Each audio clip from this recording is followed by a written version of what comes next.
The words came out of my husband's mouth in perfect Japanese, and I felt my wine glass tremble in my hand. We were sitting in the private dining room of Matsuhisa, one of the most exclusive restaurants in the city. The soft lighting made the dark wood panels glow, and outside the floor-to-ceiling windows, the city sparkled like scattered diamonds. Everything looked beautiful, elegant, perfect. But the words I was hearing made my stomach turn to ice. "She's quite stupid actually," Brandon said to Mr. Tanaka, laughing as he gestured toward me with his sake cup. "Beautiful, yes, but empty-headed. A good decoration for my arm at events, nothing more." Mr. Tanaka smiled politely, his expression neutral. He was a distinguished man in his 60s, wearing an impeccable gray suit. His company was considering a $50 million investment in Brandon's tech firm, and this dinner was supposed to seal the deal. I kept my face blank, taking a small sip of my wine. My heart pounded so hard I thought they might hear it. Brandon had no idea I spoke Japanese. He'd never bothered to ask about my college years, never looked at my transcripts, never questioned why I had a minor in East Asian studies alongside my business degree. To him, I was just the pretty woman he'd married 5 years ago, someone to look good in photographs and host dinner parties. "And your other woman?" Mr. Tanaka asked carefully, switching topics. "The one you mentioned before?" I forced myself to keep chewing the piece of tuna slowly, my expression pleasant and blank. Inside my mind was screaming. Brandon grinned. "Colette is everything Naomi isn't. Smart, ambitious, understands my business. We've been together for 2 years now. Naomi suspects nothing. 2 years. 2 entire years. Is that wise?" Mr. Tanaka asked. "If your wife discovers this."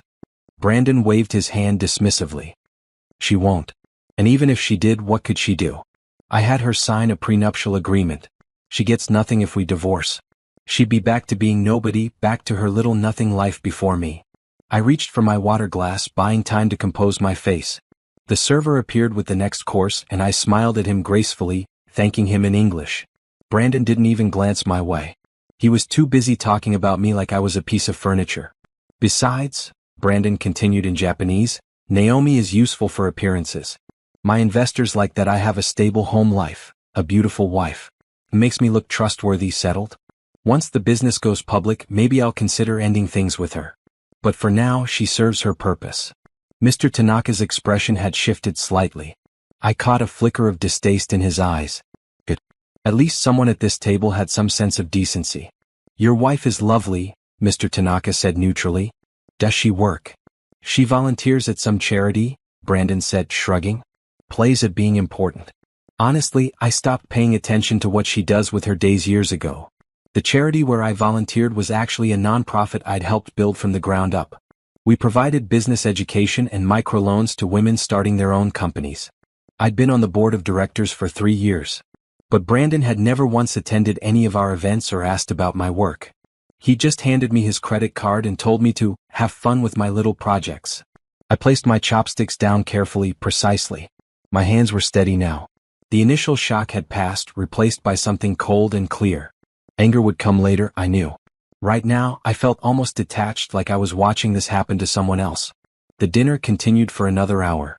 Brandon and Mr. Tanaka discussed business terms while I sat there, smiling when appropriate, nodding politely.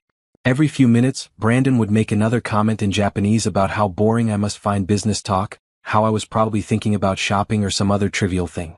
I let him think that. I smiled and looked at my phone occasionally, playing the role he'd assigned me perfectly. Meanwhile, my mind was working at top speed. 2 years. He'd been cheating for 2 years with Colette, his executive assistant. I knew Colette. She was a blonde woman in her late 20s, always dressed in tight skirts and expensive heels. She called our house sometimes, always with some urgent business matter that needed Brandon's immediate attention. I thought she was just overly dedicated to her job. How stupid I'd been. Or had I? No. I pushed that thought away. I wasn't stupid. I trusted my husband. There was a difference. The prenuptial agreement. Brandon thought that would protect him. He'd insisted on it before our wedding, and I'd signed it without much thought. I'd been 25 and in love, believing we'd be together forever. The agreement stated that in case of divorce, I would receive only $50,000 and no claim to his business or assets. $50,000. After 5 years of marriage to a billionaire. After 5 years of hosting his business associates, managing his household, supporting his career, putting my own ambitions on hold. But Brandon had forgotten something. Or maybe he'd never known it in the first place. That prenuptial agreement had a clause, one my father had insisted on including. My father had been a lawyer before he died, and he'd read every line of that document. If Brandon was unfaithful, the prenup became void. I just needed proof. Naomi, darling. Brandon's voice cut through my thoughts. He was speaking English now, his tone affectionate and condescending. We're going to have brandy in the lounge. Why don't you head home? You must be tired. Translation: he wanted to continue talking business without me around. Or maybe he wanted to say even more horrible things about me in Japanese. I smiled sweetly. Of course. I'm a bit tired. Mr. Tanaka, it was a pleasure meeting you. I stood, gathering my green clutch. I'd worn a green silk dress tonight, one that Brandon had once said made my brown skin look radiant. He probably didn't remember that now. Mr. Tanaka stood as well, bowing politely. The pleasure was mine, Mrs. Sterling. Sterling. Brandon's last name, which I'd taken so proudly 5 years ago. Soon I'd be Naomi Richardson again. I walked out of the restaurant with my head high, my heels clicking on the marble floor. The valet brought our car around quickly. I'd driven separately tonight because Brandon had said he might be late. How convenient for him. As I pulled out of the parking lot, my phone buzzed. A text from Brandon. Home soon. Love you. I stared at those words. Love you. He just spent 2 hours telling a stranger how worthless I was, how stupid, how useless. And now he was texting me that he loved me. I didn't text back. Instead, I drove through the city streets, my mind perfectly clear now. The shock had burned away, leaving something sharp and focused behind. Brandon thought I was stupid. He thought I was helpless. He thought I had no options, no power, no intelligence. He was about to learn how wrong he was. I didn't go home. Instead, I drove to Simone's apartment across town. Simone had been my roommate in college, back when we'd both been studying business and dreaming about changing the world. She'd gone on to become a corporate attorney at one of the city's top firms, while I'd married Brandon and let my career aspirations fade into the background. Or so everyone thought. Simone opened the door in sweatpants and a Columbia Law hoodie, her dark brown hair pulled back in a messy bun. Naomi? What's wrong? It's almost 11. I walked inside, finally letting my composed mask slip. I need your help. And I need to tell you something I've never told anyone. We sat in her living room and I told her everything. About the dinner, about what Brandon had said in Japanese, about Colette, about the 2 years of lies. Simone's expression grew darker with every word. That absolute piece of trash. And he has no idea you speak Japanese? None. I studied it all through college. I spent a semester in Tokyo during junior year. But Brandon never asked about my education.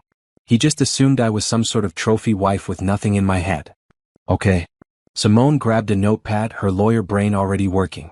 First things first. The prenup. Do you have a copy? In our safe at home. But I remember what it says. 50,000 if we divorce unless he's unfaithful. Then it's void and I'm entitled to half of everything. We need that document. We also need proof of the affair. Do you have access to his phone, his computer, anything? I nodded slowly. I have his passwords. He made me memorize them years ago in case of emergencies. He never changed them because he never thought I'd use them for anything. Simone leaned forward. Naomi, I'm going to be straight with you. If we do this, we do it right. We need documentation of everything. Financial records, communication between him and Colette, anything that proves the affair. Can you do that without him knowing? Yes. The word came out strong and certain. I can do it. Good. Tomorrow I'm connecting you with someone. Her name is Patricia Chin. Wait, no. Simone paused. Sorry, I just realized you said you didn't want that name. Let me think. Her name is Patricia. She's the best divorce attorney in the state. She's ruthless, she's brilliant, and she doesn't lose. We talked until almost 2 in the morning, creating a plan. By the time I left Simone's apartment, I had a clear roadmap of what needed to happen next. I drove home slowly, my mind turning over every detail. The house was dark when I arrived, a massive modern structure in the hills with glass walls and infinity pools. Brandon had bought it 3 years ago, saying it would be perfect for entertaining clients. I'd spent months decorating it, choosing every piece of furniture, every painting. Now it just felt empty and cold. Brandon's car wasn't in the garage yet. I went inside, kicked off my heels, and headed straight for his study. My hands didn't shake as I opened his laptop. The password was the same as it had always been. His birthday. His email was open. I pulled out my phone and started taking pictures of everything. Emails to Colette, dozens of them. Can't wait to see you tonight. She'll be at her charity thing all afternoon. Only thinking about you. My stomach twisted, but I kept photographing. I needed this. I found his calendar next. Meetings with Colette that happened during times he'd told me he was working late. Hotel reservations. Charges on his credit card for jewelry I'd never received. I created a new email account on my phone and sent everything to myself. Then I cleared the browser history on his laptop and closed it, leaving everything exactly as I'd found it. The safe was in our bedroom closet. Inside was the prenuptial agreement, our passports, some cash and various documents. I photographed every page of the prenup, making sure the adultery clause was clearly visible. I was just putting everything back when I heard Brandon's car in the driveway. I moved quickly, closing the safe, returning to the bedroom. I changed into my nightgown and got into bed, turning off the light. My heart pounded as I heard him come up the stairs. He entered the bedroom quietly, probably trying not to wake me. I kept my breathing even and deep, pretending to be asleep. "Naomi," he whispered. I didn't respond. I heard him sigh, then the sound of him undressing. The bed shifted as he got in beside me. He put his hand on my shoulder and I had to fight not to pull away. "I love you," he murmured. I wanted to scream. I wanted to turn over and tell him I knew everything, that I'd heard every word he'd said tonight. But I didn't. I just lay there, silent, planning. The next morning, I woke to find Brandon already gone. He'd left a note on his pillow: "Early meeting. See you tonight. B." I got up and made coffee, going through the motions of my normal routine. I worked out in our home gym, showered, got dressed. I chose a blue blouse and black pants. Professional, capable. Then I sat down with my laptop and did what I'd been pretending not to know how to do for 5 years. I accessed our joint financial accounts.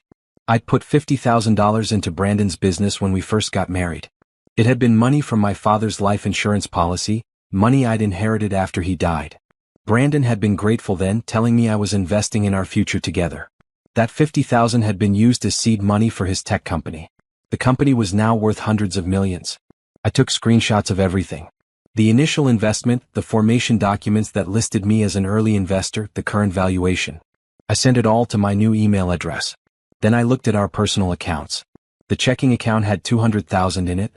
Our savings had $500,000.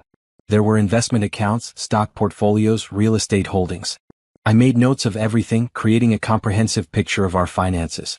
Brandon thought he'd kept me in the dark about money, but I'd been paying attention all along.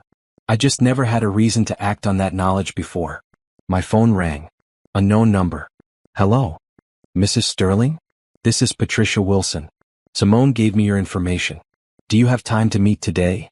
Patricia Wilson. The divorce attorney. "Yes," I said. "I have time." Patricia Wilson's office was on the 45th floor of a gleaming skyscraper downtown. The reception area was all glass and steel, minimalist and expensive. A young man at the desk directed me to a conference room where Patricia was waiting. She was in her 50s, with silver hair cut and a sharp bob and intelligent gray eyes. She wore a red suit that practically screamed power and competence.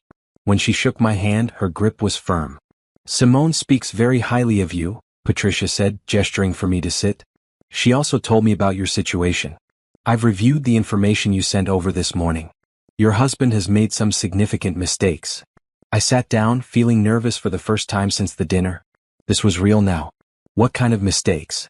"The prenuptial agreement is poorly written," Patricia said, opening a folder on the table. "The adultery clause is very clear, and you have documentation of the affair. But more importantly, your initial investment in his company gives you a claim to a portion of the business." "I thought prenups covered business assets?" "They do usually. But your investment predated the prenup by 3 months. And according to the formation documents, you were listed as a founding investor, not just a spouse providing support. That's legally significant." My heart started to beat faster. "So what does that mean?" Patricia leaned back in her chair, studying me. "It means you have leverage. With the adultery documented, the prenup is void. You're entitled to half of all marital assets acquired during your marriage. But the business investment is separate. That's yours by right regardless of the marriage. How much would that be worth? Based on current valuations? Approximately $40 million. The room seemed to tilt. $40 million? Your $50,000 investment, plus growth over 5 years with your ownership stake properly calculated. Yes. Patricia pulled out another document. But here's where it gets interesting. Your husband's company is planning to go public in 6 months. If we time this correctly, your stake becomes even more valuable. I tried to process this. I don't understand. Why wouldn't we move now? Because right now, your stake is tied up in a private company. The valuation is good, but the liquidity is limited. Once the company goes public, your shares become easily tradable. More importantly, if we file for divorce now, your husband will try to hide assets, move money, undervalue the company. If we wait until just after the IPO, everything is public record. He can't hide anything. But that's 6 months away. I'd have to pretend everything is fine for 6 more months. Patricia nodded. I know it's asking a lot. But Naomi, we're talking about the difference between getting 40 million and getting maybe 10 or 15. He'll fight us on the valuation. He'll claim the company isn't worth what we say it is. But once it's public, the market decides the value. There's no arguing with that. I thought about sitting across from Brandon at dinner every night for 6 more months. Pretending I didn't know about Colette. Smiling and playing the perfect wife while he lied to my face. But then I thought about walking away with enough money to never have to depend on anyone again.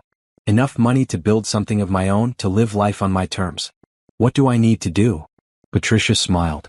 First, we secure everything. We're going to set up accounts in your name only. You'll start moving money there, slowly, legally. Joint account funds that you have every right to access. Nothing that raises red flags, but enough that you have resources when the time comes. Won't he notice? Not if we're careful. You'll tell him you're making investments for charity donations or home improvements or any number of things. Men like your husband don't usually pay attention to household expenses. She was right. Brandon gave me access to the joint accounts and never looked at how I spent the money. He just assumed it went to clothes and salon visits. Second, Patricia continued, we continue gathering evidence. I want everything documented. Every lie, every late night, every interaction with Colette. Keep a journal. Write down dates, times, what he told you versus where he actually was. The more we have, the stronger our position. And third, you start building your exit strategy. Where will you live? What will you do? This isn't just about the divorce, Naomi. This is about building a new life. I want you thinking about that, planning for it. Because in 6 months, when we file those papers, everything changes instantly. You need to be ready. We spent the next 2 hours going over details. Patricia had brought in a forensic accountant who explained how to document everything, how to trace money flows, how to protect myself legally while gathering information. By the time I left the office, it was late afternoon. I felt energized in a way I hadn't felt in years. I had a plan. I had a goal. I wasn't helpless. I drove to the nonprofit where I volunteered. Our offices were in a converted warehouse in a revitalized part of the city. Inside, 3 of my colleagues were working on grant applications. Naomi. Jennifer, our program director, looked up from her computer. Perfect timing. We need your input on the new curriculum proposal. I spent the next few hours doing actual work, using my brain, contributing something meaningful. It felt good. It felt real. Jennifer walked me out when the office closed. You seem different today, she said. More focused or something. I've been thinking about the future, I said. About what I really want to do with my life. Well, whatever it is, I hope it involves staying with us. You're one of the best board members we have. Your financial planning workshops have been incredible. I've been teaching financial literacy to the women in our program. Budgeting, investing, understanding credit. All the things I knew but had stopped using in my own life. I'm not going anywhere, I told Jennifer. And I meant it. This place, this work was mine. Brandon had never touched it, never been involved. It was the one part of my life that was completely separate from him. I drove home as the sun set, painting the sky in shades of orange and pink. Brandon's car was already in the garage. I took a deep breath before going inside. He was in the living room on his phone, frowning at something on the screen. He looked up when I entered. There you are. Where have you been? The nonprofit. We had a board meeting. The lie came easily. Oh, right. He'd already lost interest looking back at his phone. I ordered Thai food for dinner. It should be here soon. Sounds good. I'm going to change. I went upstairs and stood in our closet looking at all my clothes. Beautiful dresses, designer shoes, expensive handbags. All bought with Brandon's money, all chosen to make me look the way he wanted me to look. In 6 months, none of this would matter. In 6 months, I'd have my own money, my own life, my own choices. I changed into comfortable clothes and went back downstairs. Brandon was still on his phone. We ate dinner mostly in silence, him checking his messages constantly, me pretending not to notice. I might be late tomorrow, he said eventually. Big meeting with investors. Okay. You don't mind? I smiled at him. Of course not. Your work is important. He seemed satisfied with that answer. After dinner, he disappeared into his study. I heard him on the phone, his voice low and intimate. Talking to Colette, probably. I sat in the living room with my laptop, researching business opportunities. Ideas I'd had years ago, projects I'd wanted to start but had put aside. I made lists, created budgets, sketched out plans. 6 months. I just had to make it 6 months. The next 3 weeks fell into a pattern. During the day I played the perfect wife. I went to charity events, had lunch with the wives of Brandon's business associates, managed the household. At night, while Brandon worked late or disappeared to be with Colette, I documented everything and built my case. I also started moving money. Patricia had set up several accounts in my name. Every few days I'd transfer funds from our joint accounts. 10,000 here, 15,000 there. I categorized them as donations to the nonprofit, home improvement expenses, personal investments. All perfectly legal, all within my rights as a joint account holder. Brandon never noticed. He barely looked at the account statements. I also started paying more attention to his business. Brandon's company, Sterling Tech Solutions, specialized in cybersecurity software. It had contracts with major corporations and was indeed preparing for an IPO. The business news sites were full of speculation about how successful the offering would be. What they didn't know was that Sterling Tech Solutions had some problems. I discovered this by accident. One evening, Brandon left his laptop open in the study when he went to take a call. I glanced at the screen and saw an email chain with his chief financial officer. They were discussing some irregularities in the quarterly reports, something about inflated projections. I read quickly, my heart racing. They were making the company look more profitable than it actually was, trying to drive up the IPO valuation. It wasn't quite fraud, but it was definitely questionable. I took photos of everything with my phone.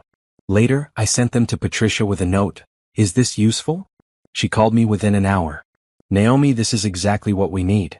If they're manipulating financial data, the SEC will be very interested. But more importantly, it gives us leverage. We can threaten to expose this unless he agrees to a fair settlement. Isn't that blackmail? It's negotiation. And it's completely legal. We're not asking for anything you're not entitled to. We're just ensuring he doesn't try to fight us. I felt a flicker of something that might have been guilt. But then I remembered Brandon at that dinner, calling me stupid, calling me worthless. The guilt disappeared. There's something else, I told Patricia. His assistant, Colette. I've been watching her. She has access to company accounts, right? What if she's been stealing? What makes you think that? Just a feeling. She's always wearing expensive jewelry, driving a new car. Brandon pays her well, but not that well. I'll have our forensic accountant look into it. If she's embezzling, that's another layer of protection for you. Your husband won't want any of this coming out during the divorce. After I hung up with Patricia, I sat in the study thinking. Brandon had created this situation. He'd lied, cheated, treated me like I was nothing. Now his own actions were going to take him down. My phone buzzed. A text from Simone. Drinks tomorrow? You need a break. I smiled. Yes, definitely. The next evening, Simone and I met at a rooftop bar downtown. It was one of those trendy places with craft cocktails and a view of the city lights. I wore a maroon dress I'd bought years ago but rarely had occasion to wear. Brandon always wanted me in neutral colors at his business events. You look amazing, Simone said when I arrived. She was wearing jeans and a green blouse, her hair down around her shoulders. Seriously, you're glowing. I feel good, I admitted. I know that's weird, considering everything, but I feel more like myself than I have in years. We ordered drinks and sat at a table by the railing, the city spread out below us. So how's the plan going? Simone asked. Good. Really good, actually. Patricia is incredible. We've moved almost 200,000 into my accounts, all legally documented. And I found some information about Brandon's company that might be useful. I told her about the financial irregularities, the inflated projections. Simone whistled low. Wow. He really is an idiot, isn't he? Doing all this right before an IPO? He thinks he's untouchable. He thinks everyone around him is too stupid to notice what he's doing. Including you. Especially me. We talked for hours about everything and nothing. It felt good to just be myself, to laugh without pretending. I realized how much I'd isolated myself during my marriage. Brandon hadn't liked me having close friends. He'd wanted me available for his schedule, his needs. Well, those days were ending. When I got home that night, Brandon was in bed, already asleep. I looked at him in the dim light from the hallway. He looked peaceful, unworried. He had no idea what was coming. The next morning, I had a meeting at the nonprofit. We were interviewing candidates for a new program coordinator position. One of the applicants was a woman named Tasha who had recently left a corporate job to focus on community work. "I spent 10 years climbing the ladder," Tasha said during her interview. "Making good money, getting promotions. But I was miserable. I was building someone else's dream, not my own. So I decided to change that." Her words resonated with me. I'd been building Brandon's dream, supporting his vision. What about my dreams? After the interviews, I stayed late in the office, working on a project I'd been thinking about for weeks. A business plan for a consulting company. I'd help other companies improve their diversity and inclusion practices, using my business degree and my experience. I had the skills, the knowledge, the connections. I just needed the capital to start. In 6 months, I'd have that capital. I worked until late, refining my ideas, creating projections. This was going to work. I could feel it. When I finally went home, it was almost midnight. Brandon's car wasn't in the garage. Out with Colette, probably. I went inside and poured myself a glass of wine. Then I sat at the kitchen counter and opened my laptop. I had an email from Patricia's forensic accountant. "Mrs. Sterling, you were right to be suspicious. Colette Winters has been systematically embezzling from Sterling Tech Solutions for approximately 18 months. I've found evidence of false expense reports, diverted payments, and unauthorized wire transfers totaling approximately $600,000. This information has been compiled into a full report. Please advise on how you'd like to proceed." I read the email twice, then 3 times. $600,000. Colette had been stealing from Brandon's company while having an affair with him. It was almost funny. I forwarded the email to Patricia with a note. "What do we do with this?" Her response came quickly. "We sit on it for now. Let her keep digging herself deeper. When the time comes, we'll have everything we need." I closed my laptop and finished my wine. Everything was falling into place. Brandon thought he was so smart, so careful. But he'd surrounded himself with people who were using him, lying to him, stealing from him. And he had no idea. I went to bed that night feeling something close to satisfaction. This wasn't about revenge, not really. It was about justice. It was about taking back what was mine and building something better. Brandon came home around 2 in the morning. I heard him stumble into the bedroom, smelling like perfume that wasn't mine. He got into bed beside me and I kept my breathing even, pretending to be asleep. In the darkness, I smiled. I saw Colette 3 days later at a charity gala. It was one of those events Brandon always insisted I attend, full of wealthy people pretending to care about causes while really just networking. This particular gala was for children's literacy, held in a grand hotel ballroom with crystal chandeliers and elaborate floral arrangements. I wore a red gown that made my dark skin look radiant. I'd had my hair done in elegant curls that fell past my shoulders. I looked beautiful and I knew it. More importantly, I felt powerful. Brandon was across the room talking to potential investors. Colette stood beside him, wearing a tight blue cocktail dress and holding a tablet. She was supposedly there in her capacity as his assistant, but the way she looked at him told a different story. I watched them for a moment. Brandon said something and Colette laughed, touching his arm. It was subtle enough that most people probably wouldn't notice. But I noticed everything now.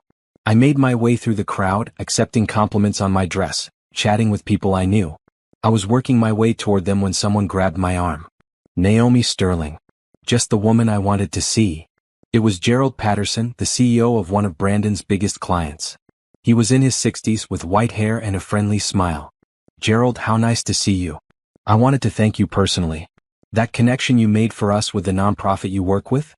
It's been wonderful. We've partnered with them for our employee volunteer program, and the feedback has been outstanding." I'd almost forgotten about that. 6 months ago, I'd introduced Gerald's company to our nonprofit. It had resulted in a major corporate sponsorship and volunteer support. "I'm so glad it's working well," I said. "Your husband is a lucky man. Beauty and brains."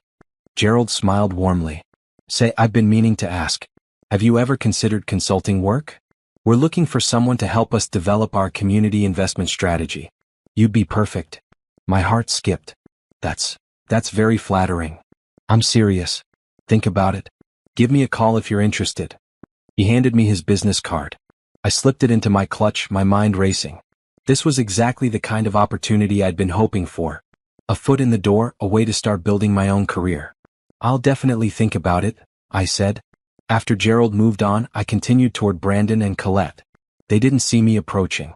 Brandon was checking his phone and Colette was standing close to him, her hand on his back. Brandon, I said sweetly. There you are. Colette jumped slightly, stepping away. Brandon looked up from his phone, his expression shifting to mild annoyance before settling into a smile. Darling, I thought you were talking to the Henderson couple. I was, but I wanted to check in with you. I turned to Colette. And hello, Colette. You look lovely tonight. Colette's smile was brittle. Thank you, Mrs. Sterling. So do you. Up close, I could see the strain in her face. She looked tired despite the makeup. There were dark circles under her eyes that concealer couldn't quite hide. Is everything all right? I asked, all concern. You look a bit pale. I'm fine. Just been working long hours. You really should take better care of yourself. All work and no rest can't be good for you. Brandon interrupted. Colette is dedicated to the company. I'm lucky to have her. I'm sure you are. I smiled at both of them. Well, I'll let you get back to work. I'm going to get some air. I walked away, feeling their eyes on my back. Let them wonder what I meant by that comment. Let them feel a little bit of discomfort. Outside on the terrace, the night air was cool and fresh. A few other people stood around, smoking or taking a break from the noise inside. I found a quiet corner and pulled out my phone. I had an email from Patricia's forensic accountant with an updated report on Colette's embezzlement. The amount had grown to nearly $700,000 now. She was getting bolder, taking larger amounts. I saved the report to my encrypted cloud storage. Every piece of evidence carefully documented and saved. Mrs. Sterling? I turned to find Mr. Tanaka standing a few feet away. I hadn't seen him since that dinner weeks ago, the dinner where my life had changed. Mr. Tanaka. What a surprise. He bowed slightly. I hope I am not intruding. I wanted to speak with you if I may. My heart rate picked up, but I kept my expression pleasant. Of course. He moved closer, his voice low. That night at Matsuhisa. I have been troubled by it. Your husband's words about you, they were unkind. I studied his face. He looked genuinely uncomfortable. I appreciate your concern, I said carefully. I do not know if you speak Japanese, he continued. But if you do, I want you to know that I found his comments inappropriate. I have decided not to invest in his company. A man who speaks that way about his wife, who lives with such dishonesty, is not someone I wish to do business with. I felt a surge of gratitude toward this man.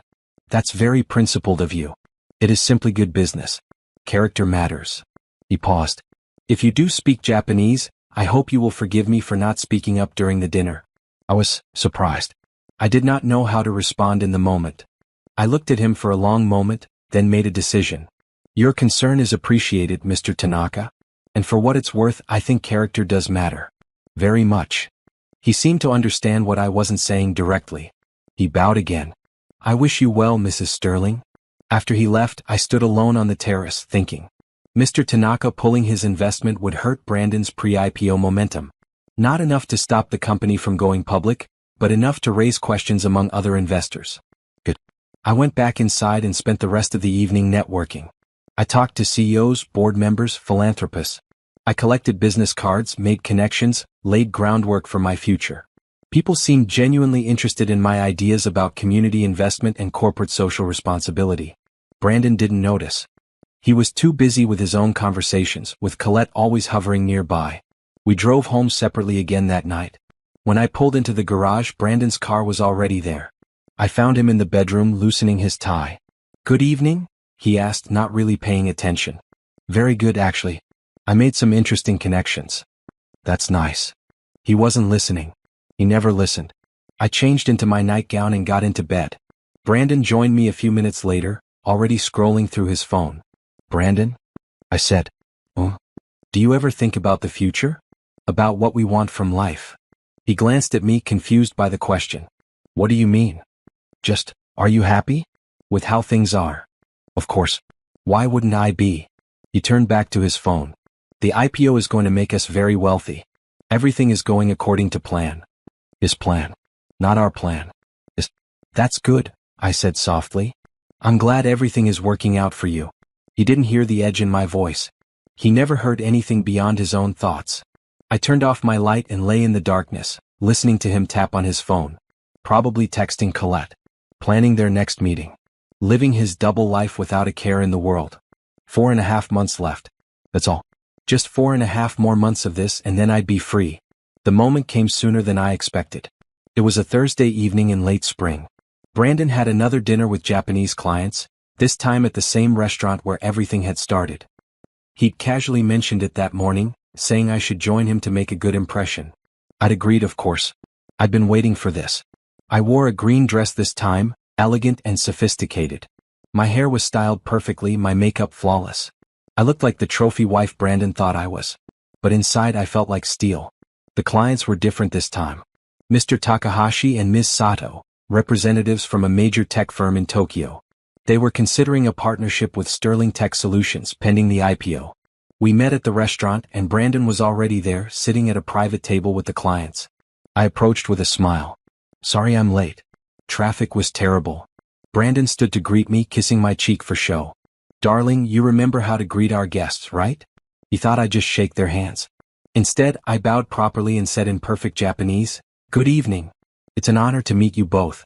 I hope your trip to our city has been pleasant. The shock on Brandon's face was almost worth everything I'd been through. His mouth actually fell open. Mr. Takahashi and Ms. Sato looked delighted. They responded in Japanese, welcoming me and complimenting my language skills. Brandon had gone pale. He recovered quickly, forcing a smile. I didn't know you spoke Japanese. You never asked, I said sweetly, switching back to English. Shall we sit? Dinner was extraordinary. I conversed easily with the clients in both Japanese and English, discussing business, culture, and potential partnerships. I was charming, knowledgeable, and professional. Everything Brandon had claimed I wasn't. At one point, Ms. Sato turned to me and said in Japanese, Your husband is very fortunate to have a wife so accomplished. Does she work in the business as well? Before Brandon could answer, I responded. I run a nonprofit that helps women entrepreneurs. I also do consulting work on corporate social responsibility. I've been considering expanding into helping companies bridge cultural gaps in international business. That sounds fascinating, Mr. Takahashi said. Perhaps we should discuss this further. Our company has been looking for consultants with exactly that kind of expertise. Brandon looked like he wanted to interrupt, but he couldn't without being rude. I exchanged business cards with both clients, smiling graciously. The dinner continued, and I made sure to subtly undermine Brandon at every turn. When he tried to oversell his company's capabilities, I'd gently redirect with more realistic assessments. When he made promises that sounded too good to be true, I'd add caveats in Japanese that made the clients think twice. I wasn't sabotaging him exactly. I was just being honest, something he'd never been with me. As dessert arrived, Brandon excused himself to take a phone call. The moment he left the table, Miss Sato leaned toward me. Mrs. Sterling, she said quietly in Japanese, I hope this is not too forward, but is everything well with you? I met her eyes. She was a sharp woman, probably in her 40s, with intelligent eyes that missed nothing. Why do you ask? I replied in Japanese. Your husband seems surprised by you. As if he doesn't know you very well. That seems strange for a marriage. I made a decision in that moment. My husband has underestimated me for a long time. He's about to learn otherwise. Mr. Takahashi and Ms. Sato exchanged glances. Then Mr. Takahashi said, If you do start your consulting business, please contact us. I think we would prefer to work with you rather than your husband's company. Brandon returned then and we finished dessert with pleasant small talk. When we said our goodbyes, the clients bowed to me with genuine respect. To Brandon they were merely polite. In the parking lot, Brandon grabbed my arm. Not hard enough to hurt, but firm enough to stop me. What the hell was that? He hissed. I looked down at his hand on my arm, then back at his face. Take your hand off me. You made me look like an idiot in there. Since when do you speak Japanese? Since when do you know anything about my business? I've always spoken Japanese. I majored in business. I've always known about these things. You just never bothered to notice. I pulled my arm free. You never bothered to know anything about me at all. That's not fair. I've given you everything. This house, this life, everything you have is because of me. Everything I have? I laughed and it was a bitter sound. Brandon, I've heard what you really think of me. I've heard every word. His face went from red to white in an instant. What are you talking about? Matsuhisa. 2 months ago. You and Mr. Tanaka. You spoke about me in Japanese, thinking I wouldn't understand. You called me stupid. You told him about Colette. You said I was just decoration, nothing more. Brandon's mouth opened and closed. No sound came out. I heard everything, I continued, my voice deadly calm. Every insult. Every lie. Every disgusting thing you said about me. And I've been planning ever since. Naomi, listen. I can explain. I was just trying to seem impressive to a client. I didn't mean any of it. You meant every word. And you know what? It doesn't matter anymore. I'm done. Done? What does that mean? I smiled at him, and it wasn't a nice smile.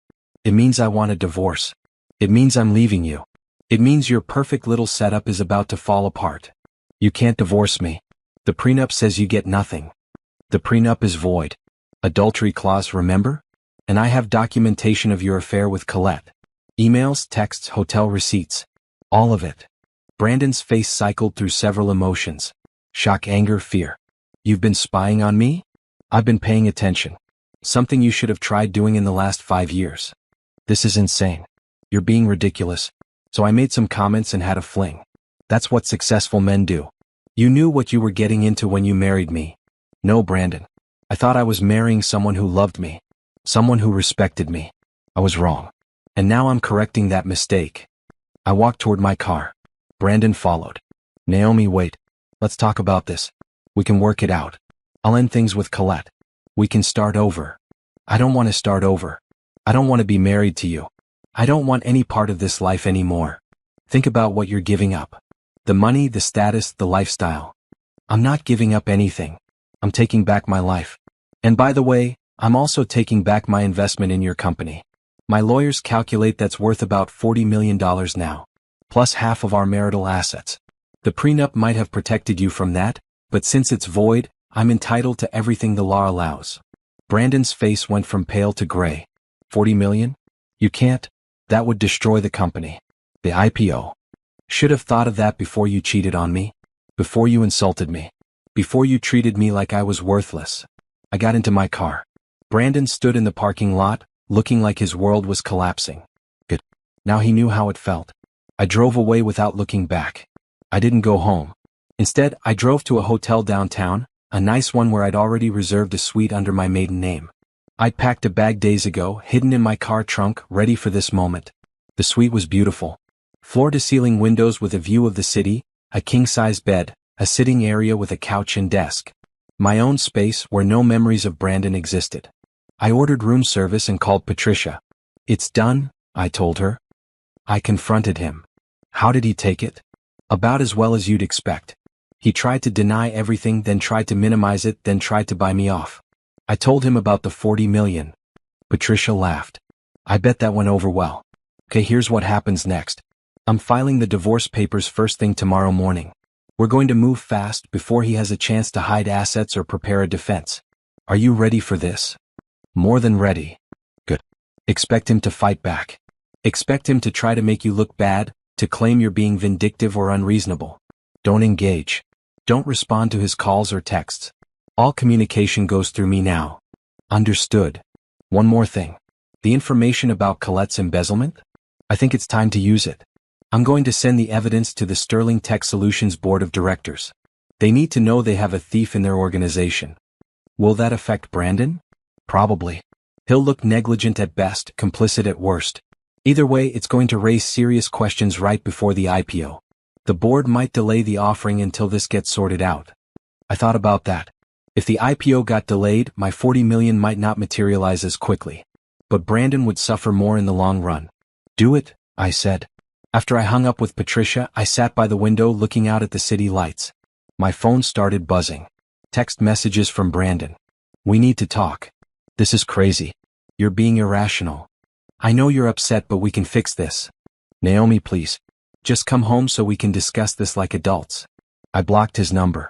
More texts came through from numbers I didn't recognize. Brandon must have been using other phones. I blocked those too. Finally, silence. I took a long shower and got into bed. For the first time in months, I slept soundly. The next morning, I woke to dozens of missed calls. I ignored all of them and went down to the hotel restaurant for breakfast. I was finishing my coffee when Simone arrived. You did it, she said, sliding into the booth across from me. Patricia called me. How do you feel?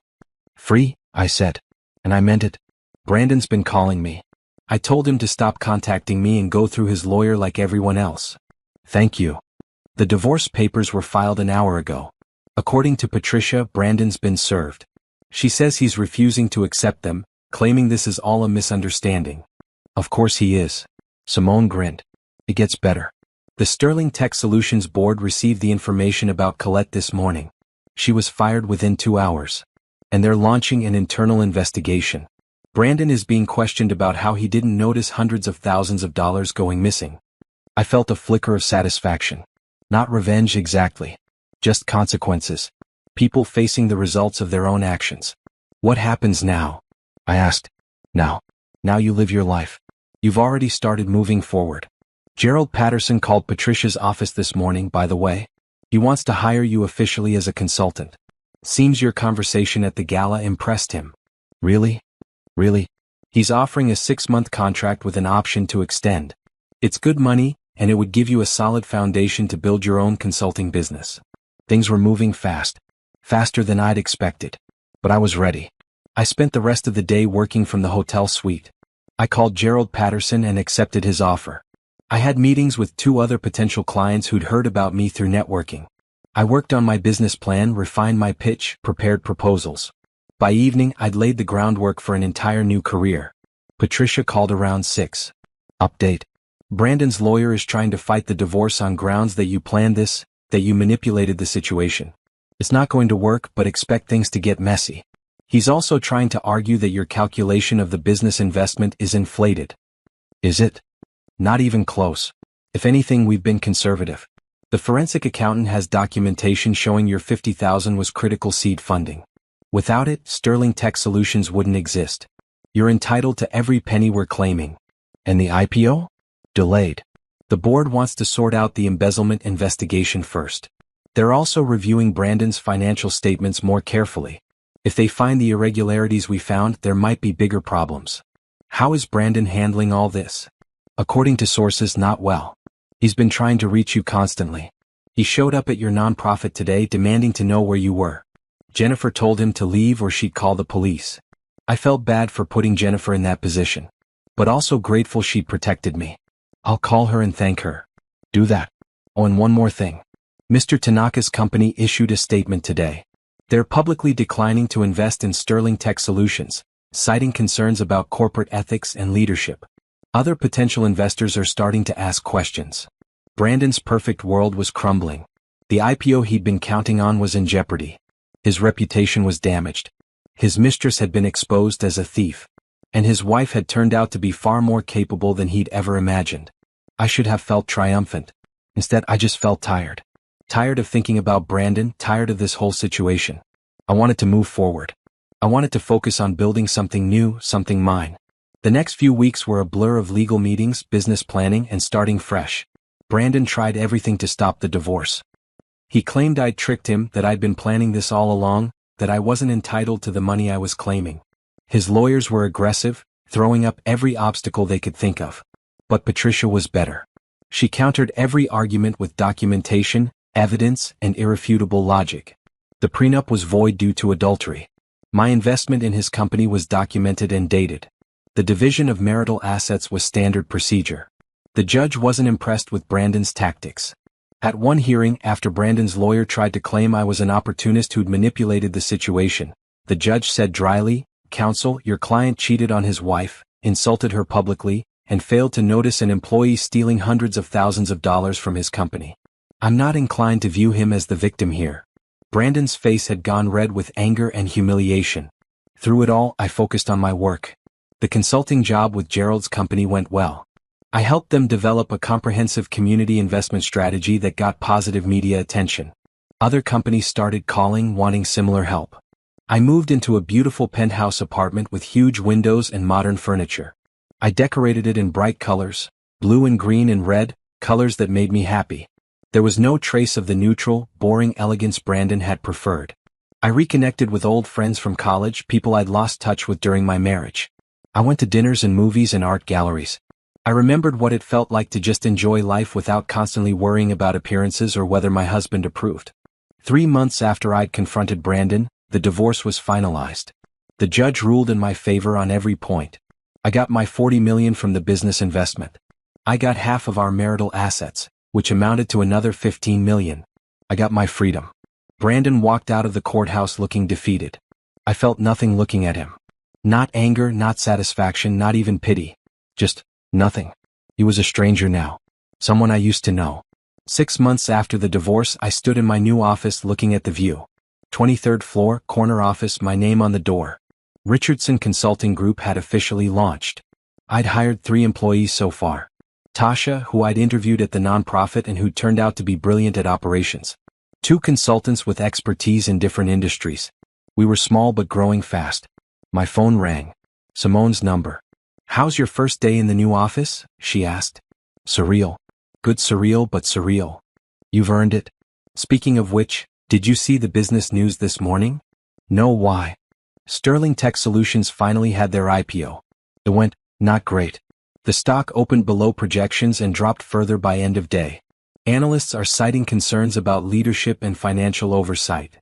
I felt a small pang. Not for Brandon, but for the employees who'd worked hard and didn't deserve to suffer because of his mistakes. "That's unfortunate for the employees," I said. "Brandon's going to lose a lot of money. The stock was supposed to make him even richer, but instead he's probably going to lose his position as CEO. The board is reportedly looking for a replacement." Good. Maybe someone competent can fix things. After I hung up with Simone, I sat at my desk and looked at my calendar. Meeting with a potential client in an hour. Strategy session with my team after lunch. Dinner with Jennifer from the nonprofit to discuss a partnership. My life was full in a way it had never been during my marriage. Full of purpose, of challenge, of genuine connection with people who valued me. The meeting with the potential client went well. They were a mid-sized tech company wanting to improve their workplace culture and community engagement. I outlined a comprehensive strategy, answering their questions with confidence. They hired us on the spot. During the team meeting, Tasha presented an analysis of our first quarter projections. We were ahead of target. Way ahead. "If we keep this pace," she said, "we'll need to hire more people within 6 months." "Let's do it," I said. "I want to build something sustainable here. Something that grows the right way." After the meeting, I worked on a proposal for another potential client. This one was for a Japanese company expanding into the American market. My Japanese language skills and cultural knowledge would be essential. I was deep in thought when someone knocked on my office door. Jennifer from the nonprofit. "Sorry I'm early," she said. "I was in the neighborhood and thought I'd take a chance." "No problem. Come in." We went to dinner at a nearby restaurant, discussing plans for the nonprofit. I joined the board officially now, not just as a volunteer, and I wanted to expand our programs. "We've been so fortunate with the corporate partnerships you've brought in," Jennifer said. "Our budget has tripled in the last year. We're able to help 3 times as many women start businesses." That's what I wanted to hear. I've been thinking about creating a scholarship fund too. For women who want to pursue business education. That would be amazing. Do you have funding in mind? I'm going to fund it myself. Initial investment of 5 million with plans to grow it over time. Jennifer's eyes went wide. 5 million? Naomi, that's incredible. It's important to me. Education changed my life. I want to make sure other women have the same opportunities. We talked for hours, planning and dreaming. When I finally got home that night, I felt energized instead of tired. My penthouse was quiet and peaceful. I poured a glass of wine and sat by the window looking out at the city. A year ago, I'd been sitting in a restaurant hearing my husband call me stupid in Japanese. I'd been trapped in a marriage built on lies, feeling worthless and small. Now I was building a business helping other women living on my own terms. The money from the divorce had given me security, but more importantly, it had given me freedom. Freedom to choose what I wanted to do, who I wanted to be. My phone buzzed. An unknown number. I almost didn't answer, but something made me pick up. "Hello? Mrs. Sterling? This is Mr. Takahashi. We met at that dinner several months ago." "Mr. Takahashi, yes. I remember. And it's Ms. Richardson now. Of course. Forgive me. I am calling because my company would like to hire your consulting firm. We are expanding our American operations and need someone who understands both business culture and can bridge the language gap. I'd be honored to discuss it. When would you like to meet?" "As soon as possible. This is a priority for us. We were impressed with you from that first meeting. You have a gift for seeing what others miss." We scheduled a meeting for the following week. After I hung up, I sat back, smiling. Brandon had tried to keep me small, to keep me quiet and decorative. Instead, his own actions had pushed me to discover my own strength. The irony was almost funny. The contract with Mr. Takahashi's company turned out to be the biggest opportunity yet. It was a year-long engagement worth several $1,000,000, helping them establish their U.S. headquarters and train their American employees in Japanese business practices. I hired 2 more consultants and an administrative assistant. Richardson Consulting Group was growing faster than I'd projected. One morning I was in my office when Tasha knocked on the door. "You have a visitor. He doesn't have an appointment, but he says it's important." "Who is it?" "Brandon Sterling." I felt my stomach tighten. I hadn't seen or spoken to Brandon since the final divorce hearing. "Tell him I'm not available." I tried. "He says he'll wait." I thought about it. Part of me wanted to refuse to see him at all. But another part of me was curious. What could he possibly want now? "Give me 5 minutes, then send him in." I used those 5 minutes to center myself. I looked at my reflection in the window. Professional blue suit, hair styled neatly, minimal jewelry. I looked successful because I was successful. When Brandon walked in, I barely recognized him. He'd lost weight and not in a good way. He looked haggard, with dark circles under his eyes. His suit was rumpled. "Naomi. Thank you for seeing me. You have 10 minutes? What do you want?" He sat down uninvited. "I wanted to talk. To apologize. I've been doing a lot of thinking over the past months and I realize I was wrong. About everything." "Is that so?" "I treated you terribly. I took you for granted. I was arrogant and stupid. I'm sorry." I studied him. He seemed sincere, but I didn't trust it. "Why are you here, Brandon?" "The divorce is final. There's nothing left to discuss. I want to make things right. I want us to try again." I actually laughed. "You cannot be serious." "I am. I know I don't deserve another chance, but I'm asking for one anyway. I miss you. I miss what we had. We never had anything real. You made sure of that. That's not fair. We had good years at the beginning. Did we? Or was I just too naive to see what was really happening?" Brandon leaned forward. "I made mistakes, but I've learned from them. The divorce, losing the business, everything that's happened. It's taught me what matters. And what matters is you." "No, Brandon. What matters is that you lost your money and your status. You don't miss me. You miss having someone to use." "That's not true. Naomi, please. Just give me a chance to show you I've changed." I stood up. "Your 10 minutes are up. I have actual work to do." "The company is failing," he said suddenly. "Without you, without the stability of our marriage, investors lost confidence. The stock price is in the toilet. I'm probably going to lose my position as CEO. I'm losing everything. And you thought I'd feel sorry for you? That I'd rescue you? I thought you might understand.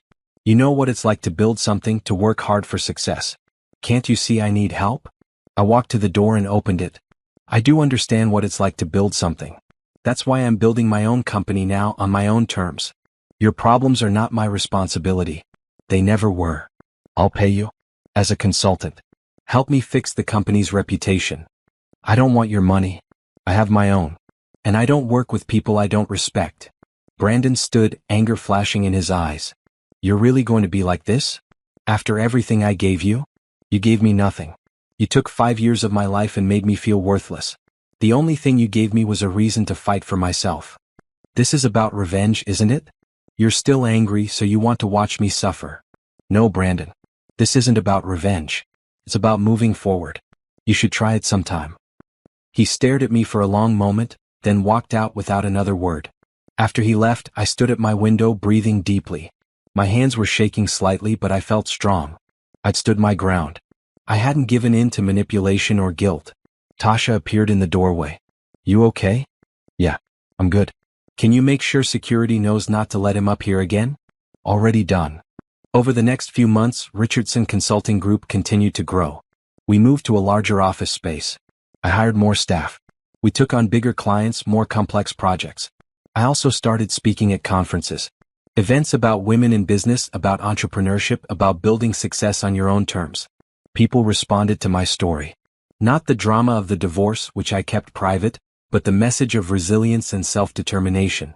"You left a comfortable life to build something of your own," one audience member said after a talk. "That takes courage." "It takes necessity," I replied. "Sometimes we don't change because we're brave. We change because staying the same is no longer possible." I started getting invited to more events, more speaking opportunities. My consulting business became secondary to my broader message about empowerment and business ethics. One day I got an email from a publisher. They wanted me to write a book about my experience building a business, about finding success after setbacks. I agreed not to tell my personal story, but to share practical advice for women who wanted to start their own companies. Life was full. Busy, challenging, rewarding. I woke up every day excited about what I was building. I went to bed every night satisfied with what I'd accomplished. A year after Brandon had shown up at my office, I got word that Sterling Tech Solutions had been sold. Brandon had been forced out as CEO, and the board had opted to sell the company rather than try to rebuild. He'd made some money from the sale, but not nearly what he would have made if the IPO had gone well. I felt nothing hearing the news. Not satisfaction, not pity. Just nothing. He was part of my past, a chapter that was closed. I was too busy writing new chapters to look back. 1 year and 8 months after the divorce, I stood in a ballroom at the Ritz-Carlton, wearing a stunning red gown. The Women in Business Awards ceremony was in full swing, and I was being honored as Entrepreneur of the Year. The ballroom was packed with successful women from across the country. CEOs, founders, innovators. Women who'd built empires and broken barriers. And somehow I was among them. Naomi Richardson started her consulting firm with a vision, the presenter said from the stage. To help companies not just succeed financially, but to build ethical, inclusive cultures that value all employees. In less than 2 years, Richardson Consulting Group has become one of the most respected firms in the industry. Her work has impacted thousands of employees and helped dozens of companies transform their operations. But perhaps most importantly, she's used her success to give back, establishing a $5 million scholarship fund for women pursuing business education. Ladies and gentlemen, please welcome Naomi Richardson. I walked to the stage, my heart pounding but my steps steady. The applause was overwhelming. I looked out at the audience, seeing Simone in the front row, tears in her eyes. Jennifer from the nonprofit was there too, along with my team from the consulting firm. I reached the podium and accepted the Crystal Award. It was heavy, substantial. Real. Thank you, I said, my voice carrying across the room. This honor means more to me than I can express. 2 years ago I was at a crossroads. I had to choose between staying in a situation that diminished me or taking a risk on myself. I chose myself. And that choice changed everything. I paused, looking at the faces watching me. Building this business hasn't been easy. There were moments of doubt, moments of fear. But I learned something important. We are capable of so much more than we think we are. Sometimes we just need a reason to discover that capability. I talked about the importance of mentorship, of women supporting other women. I talked about building businesses with integrity, about success that matters beyond just financial gain. I talked about the scholarship fund and why education had been so important to me. When I finished, the standing ovation lasted several minutes. People came up afterward, wanting to talk, to share their own stories, to ask for advice. Later, at the reception, I found myself standing by the window looking out at the city. The same city where I'd once felt so trapped, so small. Now it felt full of possibility. Congratulations. I turned to find Gerald Patterson, the CEO who'd first hired me as a consultant. He was smiling warmly. Thank you. And thank you for taking a chance on me when I was just starting out. I didn't take a chance. I recognized talent and competence when I saw it. You were always capable of this, Naomi. You just needed the opportunity to show it. He was right. I'd always had the skills, the intelligence, the drive. Brandon had just convinced me to hide those things, to make myself smaller so he could feel bigger. Never again. Simone joined us, holding 2 glasses of champagne. She handed me one. To success, she said. To freedom, I replied. We clinked glasses and drank. The champagne was perfect, crisp and cold and celebratory. Have you heard about Brandon? Simone asked. He's working for a small tech startup now. Middle management position. Nothing like what he had before. Good for him. I hope he's learned something from the experience. You're generous. I still want to punch him in the face. I laughed. He's not worth the energy. Besides, the best revenge is living well. And I'm living very well. The party continued late into the night. I talked with dozens of people, made new connections, explored new possibilities. Every conversation reminded me how far I'd come. When I finally got home, it was after midnight. I kicked off my heels and poured myself a glass of wine. Then I sat by my window, the award on the table beside me, and reflected on everything that had brought me to this moment. That dinner at Matsuhisa felt like a lifetime ago.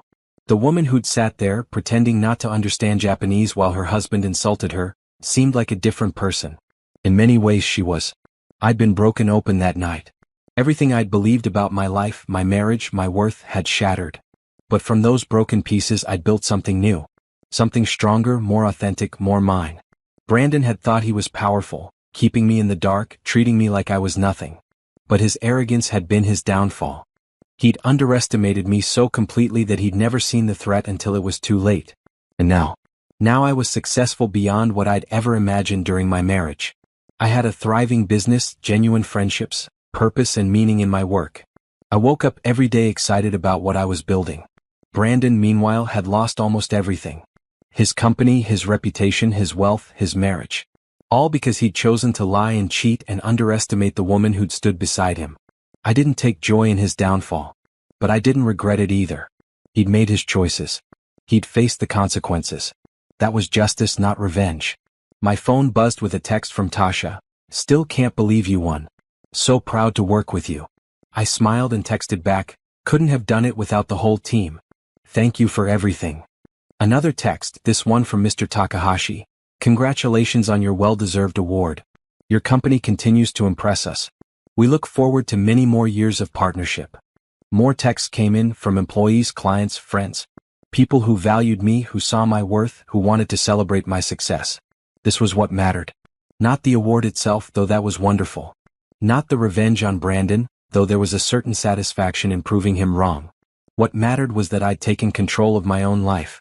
I'd refused to be diminished. I'd fought for myself when no one else would. I looked at my reflection in the window. A successful businesswoman in her early 30s, with her whole future ahead of her.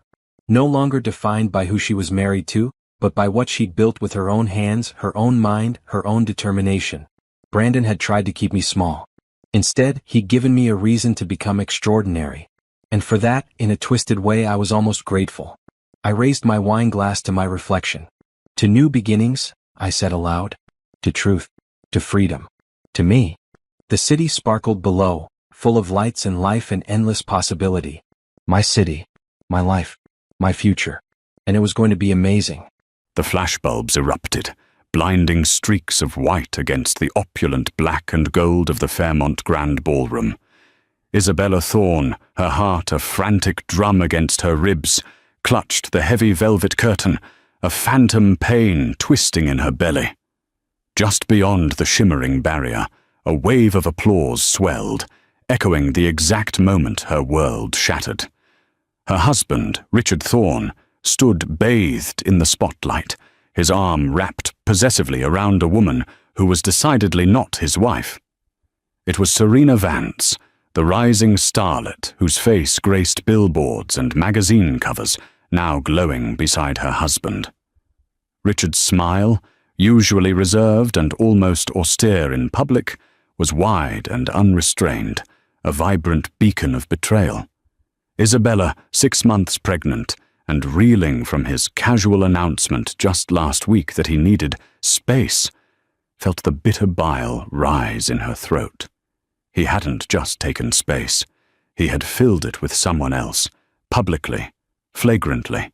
The roar of the crowd, the tinkling of champagne glasses, the saccharine music.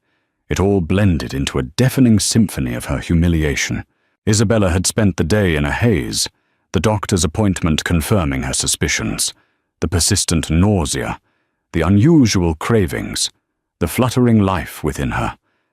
A baby. Richard's baby. She'd clutched the sonogram photo, a tiny, blurry promise, feeling a fragile hope bloom amidst the recent chill in their marriage. She had planned a romantic dinner, a quiet revelation, hoping the news would bridge the growing chasm between them.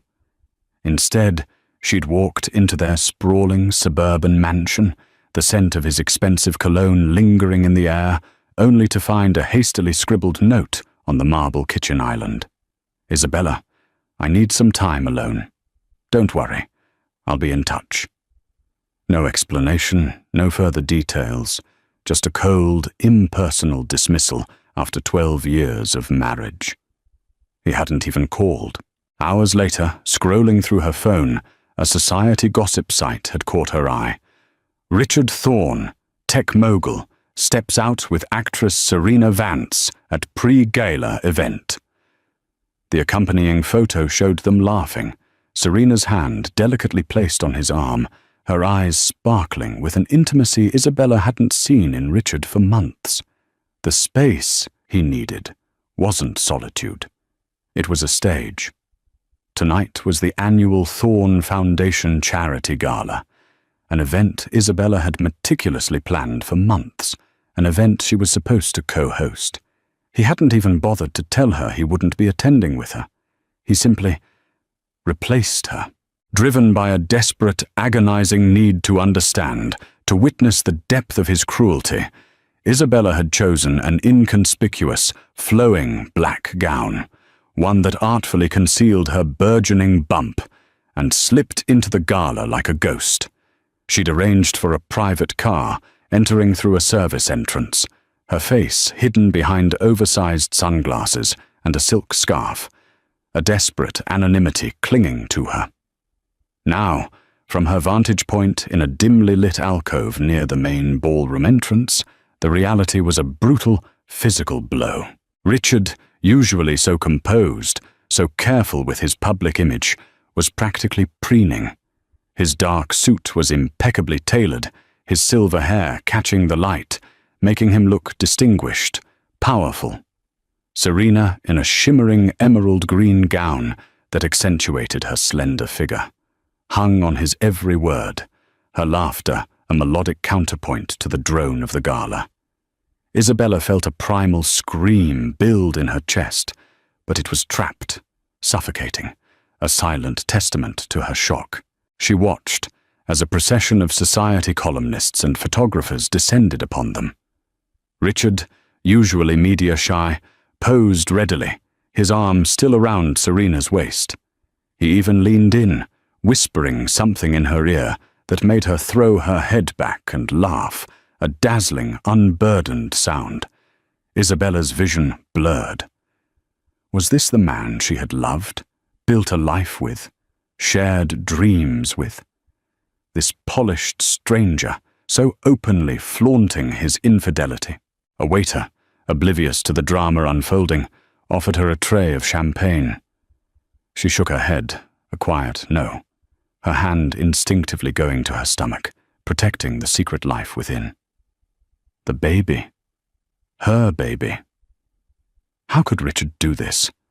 How could he discard her, their years, their future, with such callous disregard? The weight of her pregnancy suddenly felt immense, a tangible anchor to a future that was now utterly uncertain. She turned away, the opulent room spinning around her, the air thick with perfume and betrayal. She couldn't stay. Every saccharine smile, every flash of light, every whispered compliment directed at the new couple felt like a stab. She needed to escape, to breathe, to figure out what to do next. But as she moved to leave, a familiar voice, sharp and cutting, sliced through the din. "Isabella, is that you?" Her blood ran cold. It was Eleanor Vance, Serena's mother, a woman Isabella had known casually through various charity committees. Eleanor, a formidable socialite with an unwavering gaze, stood barely 10 feet away, a glass of Chardonnay in hand, her eyes narrowed in suspicion. Isabella froze, her heart hammering. The last thing she needed was a confrontation. Eleanor, a woman who had clearly mastered the art of observation, slowly walked towards Isabella, her perfectly manicured hand gesturing vaguely. "I thought I recognized that distinctive black wrap, and you're not usually one for hiding in the shadows, dear. Where's Richard?" Her voice, though superficially polite, carried an undercurrent of something sharp, almost predatory. Isabella's mind raced. Deny everything? Pretend she was just a guest? No, Eleanor was too shrewd. "Good evening, Eleanor," Isabella managed, forcing a polite smile that felt brittle. "Richard is around. I just stepped away for a moment." She gestured vaguely towards the main ballroom, hoping to divert Eleanor's gaze, but Eleanor's eyes, bright and knowing, remained fixed on her. Yes, he certainly is around. With my Serena, I believe. They make quite a striking couple, don't they? A triumphant smirk played on her lips. Such a shame about your delicate condition. It's hard to compete with youth and vibrancy, isn't it? Isabella felt a flush creep up her neck. Delicate condition? Had she guessed? Or was it just a cruel jab at her recent weight gain? She clasped her hands, nails digging into her palms. I'm not sure what you're implying, Eleanor. Eleanor merely chuckled, a dry, rustling sound. Oh, dear Isabella, you're far too intelligent to be playing innocent. Richard and Serena, well, let's just say their connection has been blossoming for quite some time. My daughter is a passionate woman, and Richard, it seems, appreciates that. She took a slow, deliberate sip of her wine, her eyes never leaving Isabella's.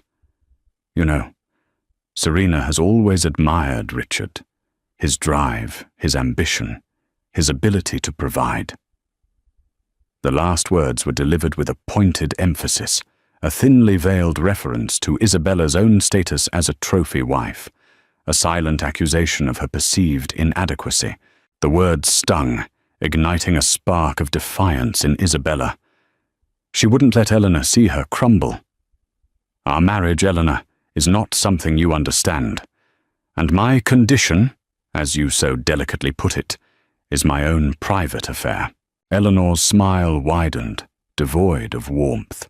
Indeed, just as my daughter's affections for your husband are now very much public. She paused, her gaze sweeping over Isabella, lingering on her slightly rounded middle. You know, Richard is a powerful man, Isabella. He's used to getting what he wants. And what he wants, it seems, is new. Exciting. She leaned in conspiratorially, her voice dropping to a whisper. You really should have kept a closer eye on him. Men like Richard, they need constant stimulation. And a pregnant wife, well, that's hardly stimulating, is it? The sheer audacity of the woman, the brutal frankness of her cruelty, momentarily stunned Isabella into silence. Her heart pounded, a furious drum. How could she, another woman, speak with such venom and disregard for her pain? Excuse me, Isabella finally managed, her voice trembling despite her best efforts. I have no further interest in this conversation. She turned sharply, intending to make a swift exit, but Eleanor's voice followed her, a parting shot. Just remember, Isabella, in this world, the strong survive. And sometimes, dear, that means knowing when to gracefully step aside. Isabella fled, the encounter leaving her shaken and furious. Eleanor's words, though cruel, had laid bare the unspoken power dynamics at play. Richard was the powerful, wealthy man, and Serena, with her youth and rising fame, was the new, exciting acquisition. And Isabella, the discarded wife, was expected to simply fade away. She found herself in the grand foyer, the massive crystal chandeliers sparkling like frozen tears above her. The air felt suffocating. She needed to get out. She pulled out her phone, her fingers fumbling, to call her driver. As she waited, she saw Richard and Serena being escorted out a side entrance by his security detail, clearly leaving the gala early.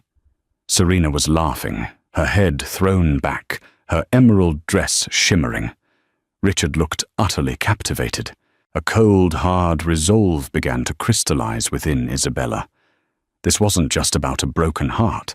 It was about public humiliation, about a betrayal so profound it threatened to erase her very identity. And now, with Eleanor's cruel words ringing in her ears, she realized this wasn't just a personal tragedy. It was a public battle for dignity, for respect, for her future, and for the unborn child she carried. She wouldn't just disappear. She wouldn't gracefully step aside. She would fight The days following the gala were a blur of pain, anger, and a desperate sense of strategic planning. Isabella had retreated to a small, unassuming cottage she owned in a quiet coastal town, a place she often escaped to when the pressures of Richard's world became too much. It was a haven, a place where she could shed the expectations of being Mrs. Richard Thorne and simply be Isabella. Now, it was her sanctuary, her war room. She called her best friend Sarah Jenkins, a sharp-witted attorney with a no-nonsense attitude and a heart of gold. Sarah listened patiently, her anger palpable even through the phone line. He did what? Publicly? The absolute nerve of that man.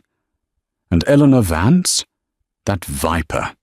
Isabella, you cannot let them get away with this. Isabella, pacing the worn wooden floorboards of the cottage, recounted the gala, Eleanor's cutting remarks, and the crushing realization that her marriage was not just over, but annihilated in the most brutal way imaginable. I'm 6 months pregnant, Sarah. He left me, pregnant, for a celebrity. And his mother-in-law-to-be practically told me to disappear. Sarah's voice was firm. Then we make them regret ever thinking you'd disappear. You have rights, Isabella. Significant rights. And a baby changes everything. Together they began to plot. Isabella decided on a complete vanishing act. No dramatic confrontation, no tearful pleas, no public outcry. Not yet. She would simply cease to exist in Richard's world. She closed down her social media, changed her phone number, and instructed her staff to forward all mail to Sarah's office. She liquidated some personal assets, enough to ensure her financial independence for a substantial period, severing any remaining financial ties to Richard's immediate control. The first step was to deliver the news of her pregnancy, not to Richard directly, but through a formal, legal channel. Sarah drafted a letter, stark and unemotional, informing Richard of her pregnancy and her intention to seek full custody and substantial child support, along with an equitable division of their marital assets. It was a declaration of war, delivered with the cold precision of a legal document. Weeks turned into a month. Richard's initial attempts to contact Isabella were sporadic, seemingly perfunctory. He left a few voicemails, all variations of, "Isabella, where are you? We need to talk about the separation agreement." There was no mention of the gala, no apology, no real concern.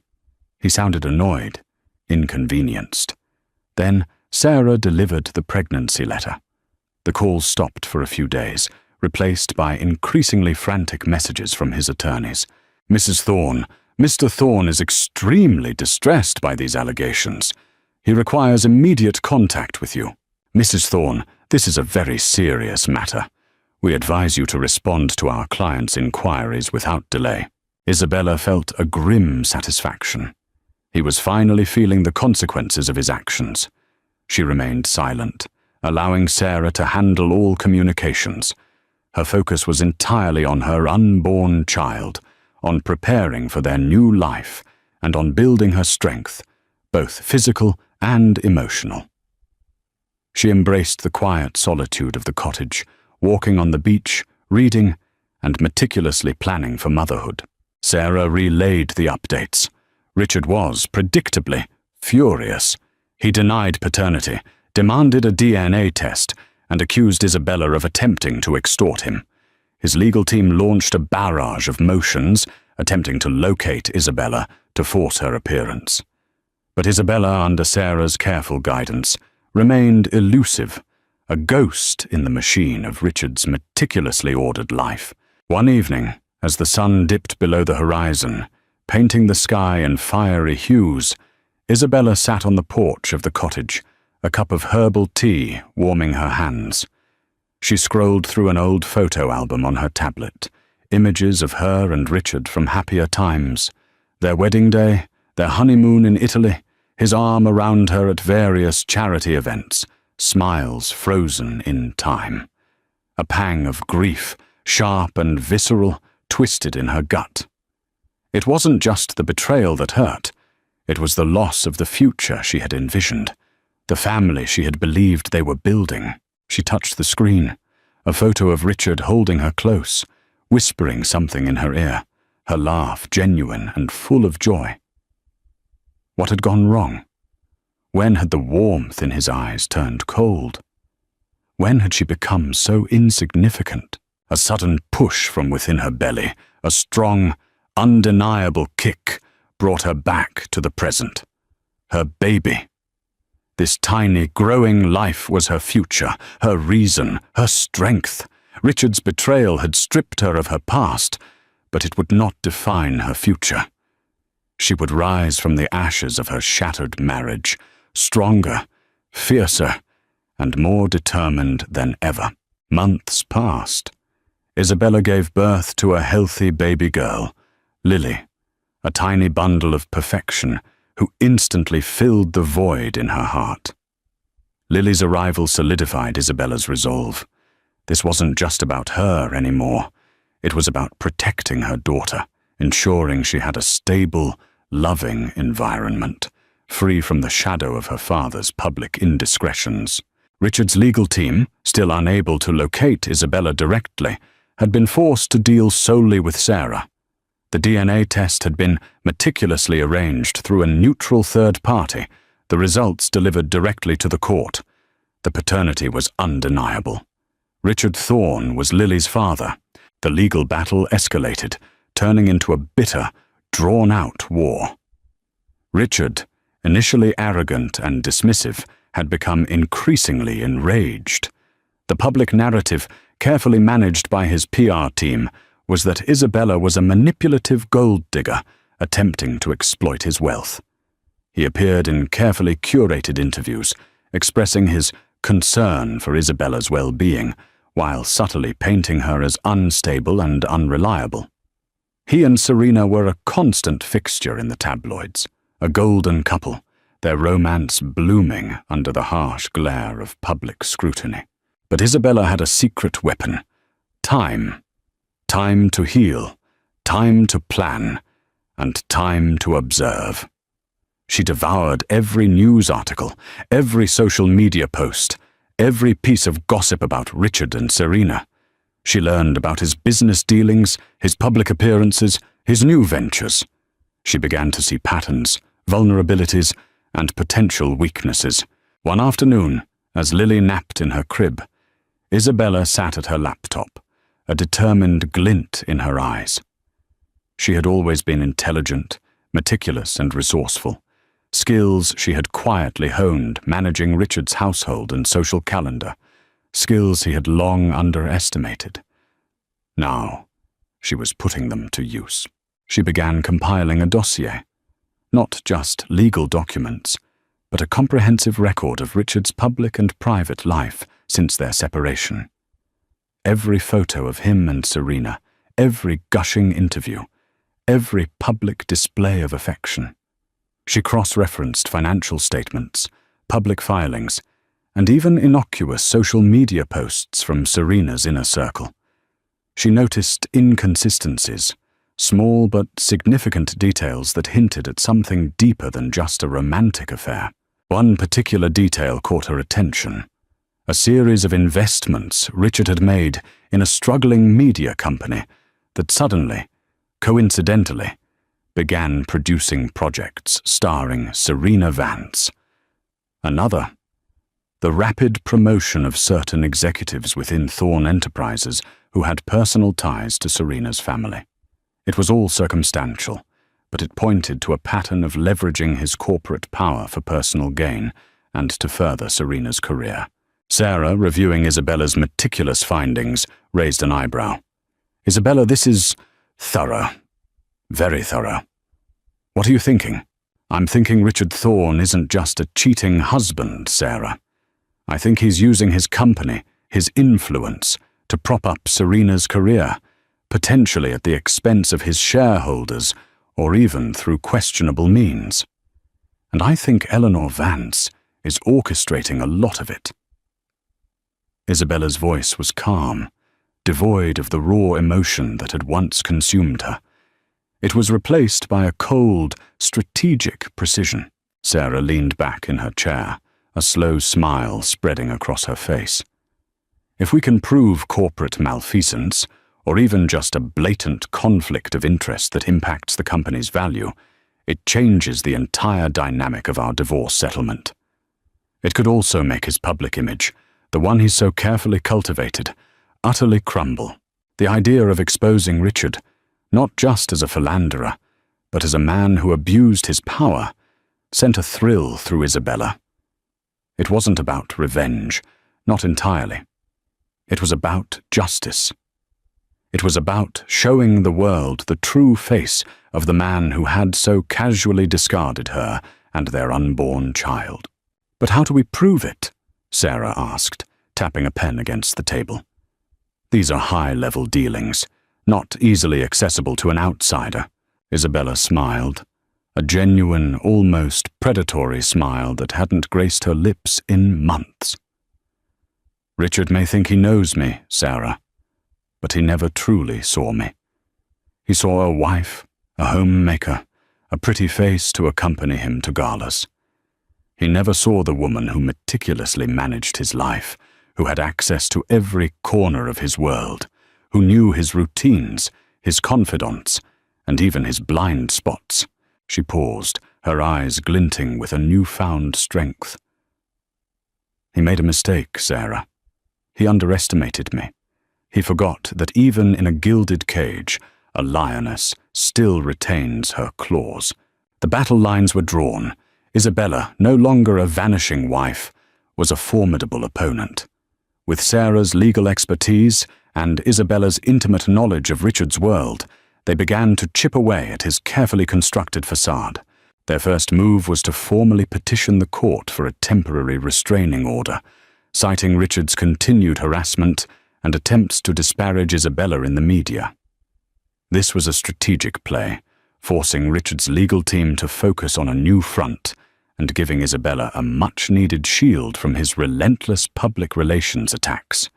The judge, swayed by the meticulously documented evidence of Richard's public statements and the recent DNA confirmation of Lily's paternity, granted the order. The media, who had been fed a narrative of Isabella as a disgruntled ex-wife, suddenly found themselves with a more complex story. Next, Sarah subpoenaed financial records related to the media company investments and the promotions within Thorn Enterprises. Richard's lawyers fought tooth and nail, claiming these were unrelated to the divorce proceedings. But Sarah argued, persuasively, that Richard's personal conduct and potential misuse of corporate assets had a direct bearing on the division of marital property and his fitness as a parent. The pressure mounted on Richard. His public appearances became less frequent, his usual confident demeanor replaced by a strained smile and darting eyes. Serena, too, seemed to be feeling the heat. Her social media posts, once frequent and carefree, became less ebullient, more curated. The image of the golden couple began to show cracks. One day, an anonymous package arrived at Sarah's office. Inside, a USB drive. On it, a series of encrypted emails and internal company memos. Isabella recognized the sender's alias. It belonged to a junior executive at Thorn Enterprises, a young woman Isabella had always been kind to, a woman who had quietly expressed discomfort with some of Richard's more ethically ambiguous decisions. The emails confirmed Isabella's suspicions. Richard had indeed used company funds and resources to artificially inflate Serena's career, bypassing ethical guidelines and potentially defrauding shareholders. The evidence was damning. It wasn't just a conflict of interest, it bordered on corporate fraud. With this new evidence, Sarah filed an amended petition, alleging Richard's financial misconduct and demanding a comprehensive forensic audit of Thorn Enterprises. This was no longer just a divorce, it was a potential criminal investigation. The news hit the tabloids like a bombshell. Thorn Enterprises under scrutiny. Millionaire mogul accused of fraud in bitter divorce battle. The narrative shifted dramatically. Richard Thorne, once the untouchable tech titan, was now a man facing serious legal and ethical challenges. His carefully crafted image of a benevolent visionary crumbled, replaced by accusations of greed and malfeasance. The public, fickle as always, turned against him. Serena Vance, once admired as the new it girl, found her career stalling. Film offers dwindled, endorsement deals were pulled, and the paparazzi, once clamoring for her photos, now hurled questions about Richard's integrity. Her Instagram comments, once filled with fawning praise, were now rife with accusations of being a homewrecker and an accomplice. Isabella, watching from her quiet sanctuary, felt a strange mix of vindication and sadness. This wasn't the Richard she had married, the man she had loved. This was a man consumed by power and ego, a man who had sacrificed everything, including his integrity, for fleeting gratification. One afternoon her phone rang. It was Richard. His voice, once arrogant and dismissive, was now tinged with desperation. "Isabella, please, we need to talk. This is getting out of control. Your lawyer is destroying my life, my company." Isabella listened, a cold satisfaction settling over her. "You destroyed our life, Richard. And now you're facing the consequences of your own actions. But Lily, think about Lily. Do you want her to grow up with a father facing criminal charges? Think of the scandal." He was playing the victim, trying to manipulate her with their daughter. "You should have thought about Lily, Richard, when you abandoned your pregnant wife and paraded your mistress in front of the entire city. You should have thought about Lily when you compromised your company's ethics. This isn't about me destroying your life, Richard. This is about you facing the truth of who you've become." She hung up, her hand trembling slightly. It was a victory, a significant one. But it was also a stark reminder of the wreckage he had created. The path to redemption for Richard seemed impossible, perhaps even undeserved. But for Isabella, it was just the beginning of reclaiming her own life, on her own terms, with her daughter by her side. The pressure on Richard became unbearable. Shareholders were demanding answers. The board of directors initiated an internal investigation, and the district attorney's office was rumored to be looking into the fraud allegations. Serena Vance, finding her career in tatters and her reputation ruined, finally broke. She contacted Sarah, requesting a private meeting. Isabella, though wary, agreed. The meeting took place in Sarah's office, a stark, modern space that offered no comfort. Serena walked in, a shadow of her former glamorous self. Her eyes were red-rimmed, her designer clothes looked rumpled, and the confident sparkle was gone. She looked afraid. "I need to tell you everything," Serena whispered, her voice hoarse. "I can't do this anymore. He's going to drag me down with him." Isabella watched her, a mix of pity and cold anger churning within her. This woman had stolen her husband, paraded her infidelity, and now she was looking for a way out, a way to save herself. Serena began to speak, a torrent of confession pouring out of her.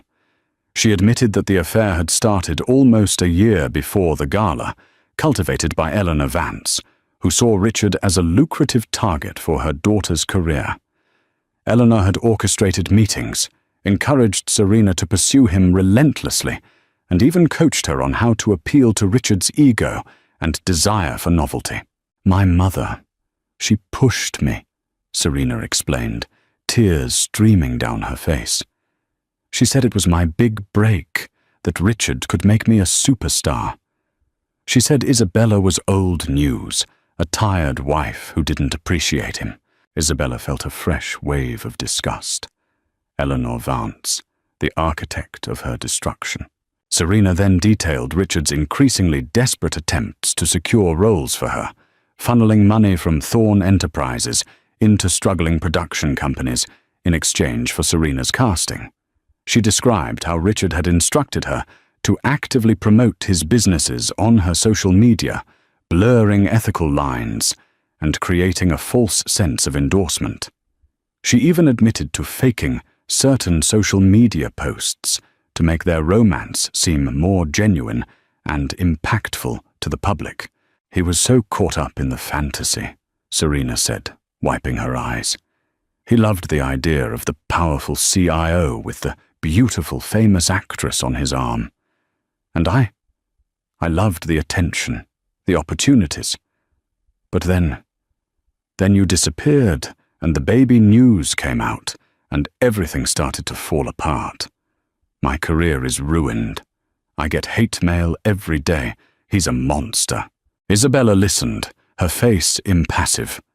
She felt no satisfaction in Serena's misery, only a hollow ache. This wasn't about revenge anymore. It was about exposing the truth, about holding Richard accountable for his actions, and about finding peace for herself and Lily. "What do you want, Serena?" Sarah asked, her voice calm and professional. "Immunity," Serena pleaded, looking at Isabella. "I'll testify. I'll give you everything. Emails, texts, recordings. I have it all. My mother even bragged about some of their schemes. I just want out. I want to save what's left of my life." Isabella looked at Sarah. "Can we trust her?" Sarah hesitated. "Her testimony, coupled with the evidence you already have, would be devastating to Richard. It would effectively end his career and potentially lead to criminal charges. But we need to verify everything she provides." Isabella finally spoke directly to Serena. "If you lie, if you omit anything, if you try to protect him or your mother, we will not hesitate to expose you as an accomplice. Do you understand?" Serena nodded frantically. "I understand. I promise. I'll tell the truth." The meeting concluded with an agreement. Serena would cooperate fully, providing all evidence and testimony. In return, Sarah would advocate for a lenient plea deal for Serena, provided her information was accurate and led to a successful prosecution of Richard. Leaving Sarah's office, Isabella felt a heavy weight lift from her shoulders. The psychological torment of Richard's betrayal, the public humiliation, the fight for her daughter's future. It all coalesced into a clear path forward. The truth was about to be laid bare, and Richard Thorne would finally face the music. The courtroom was packed, a tangible buzz of anticipation filling the air. Journalists jostled for seats, sketching furiously in notebooks, their lenses glinting. Richard Thorne, flanked by a phalanx of high-powered attorneys, looked significantly older, his face etched with worry. His once impeccable suit now seemed to hang slightly on his frame. Serena Vance, looking pale and subdued, sat separately, her presence a silent testament to the unraveling of Richard's world. Isabella, serene and composed, sat beside Sarah, holding Lily's tiny hand in hers, a symbol of her renewed strength. The trial began, a relentless barrage of evidence. Sarah, a master of courtroom drama, presented the meticulously compiled dossier. Financial records flashed across the large screen, highlighting the suspicious investments and the inflated budgets for projects starring Serena. Internal emails were read aloud, revealing Richard's instructions to manipulate corporate resources for personal gain. Then came Serena's testimony. She recounted the affair with chilling detail, her voice cracking as she confessed to her part in the deception. She provided recordings of conversations with Richard, where he openly discussed leveraging his company to boost her career, and even detailed some of Eleanor Vance's conniving plans. Eleanor, observing from the gallery, looked livid, her face a mask of fury. Richard's lawyers tried to discredit Serena, painting her as a jilted lover seeking revenge, but her testimony was corroborated by the overwhelming documentary evidence. They also tried to portray Isabella as a vengeful ex-wife, but Sarah countered with a powerful narrative of a woman abandoned, publicly humiliated, and forced to fight for her dignity and her child's future. Isabella took the stand, her voice clear and steady. She spoke of her marriage, her love for Richard, and the crushing betrayal at the gala. She spoke of her pregnancy, her fear, and her determination to protect Lily. She showed photos of Lily, healthy and beautiful, her birth certificate clearly listing Richard as the father.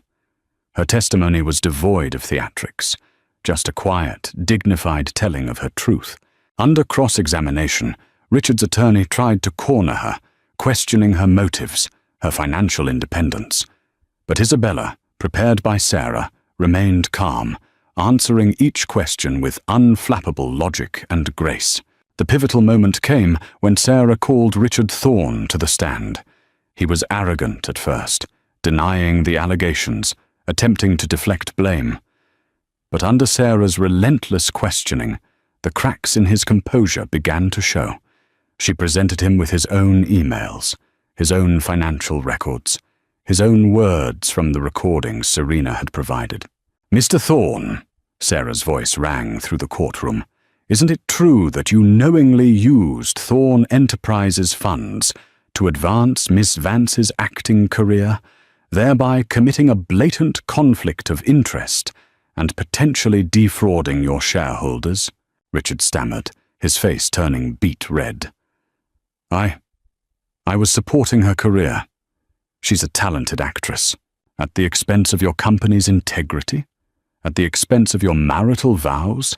At the expense of your reputation?" Sarah pressed, her voice unwavering.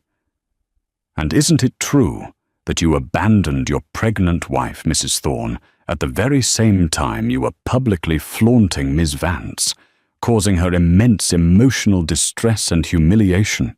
Richard looked at Isabella, really looked at her, for the first time in months. His eyes, once dismissive, now held a flicker of something akin to shame, or perhaps just fear of consequences. He mumbled, I made mistakes." "Mistakes, Mr. Thorne," Sarah countered, "or calculated choices that benefited you and Miss Vance at the cost of everyone else." The weight of the evidence, the relentless questioning, and the undeniable truth of his actions finally broke him. Richard Thorne, the formidable tech mogul, crumbled on the stand. He admitted to the affair, to the misuse of company funds, to his callous treatment of Isabella. He confessed to prioritizing his ego and his new relationship over his responsibilities as a husband, a father, and a CEO. The courtroom erupted in gasps and whispers. The judge, after a tense silence, called for a recess. Isabella felt a profound sense of closure. The truth was out. The lies were exposed. Richard's empire, built on ambition and now stained by deceit, was crumbling. It wasn't a triumphant feeling, but a quiet, solemn one. The battle had been long and arduous, but justice, it seemed, was finally within reach. The aftermath of the trial was swift and decisive. Richard Thorne faced multiple civil lawsuits from shareholders and was forced to resign as CEO of Thorne Enterprises. He was hit with substantial fines and community service, and his public image was irreparably damaged. His fortune, once seemingly limitless, was significantly diminished by legal fees and settlements. Eleanor Vance, implicated in Serena's testimony, faced her own legal troubles and public condemnation, her social standing in tatters. Serena, thanks to her cooperation, received a lighter sentence and began the difficult process of rebuilding her life and career, far away from the spotlight. Isabella, on the other hand, emerged from the wreckage with her dignity intact, her reputation restored, and her future shining brightly. The court granted her full custody of Lily, with Richard having supervised visitation rights, a testament to his past actions and the need to protect their daughter. The divorce settlement was substantial, ensuring Isabella and Lily's financial security for life.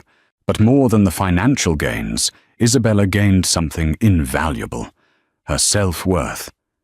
She had faced betrayal, humiliation, and a powerful adversary, and she had not only survived, but thrived. She had found her voice, asserted her strength, and fought for justice. She sold the sprawling mansion she had once shared with Richard, severing the last physical tie to her past life. With the proceeds and a portion of her settlement, she bought a beautiful, sun-drenched home in a vibrant, family-friendly neighborhood, far from the whispers of high society. Her relationship with Sarah deepened into an unbreakable bond.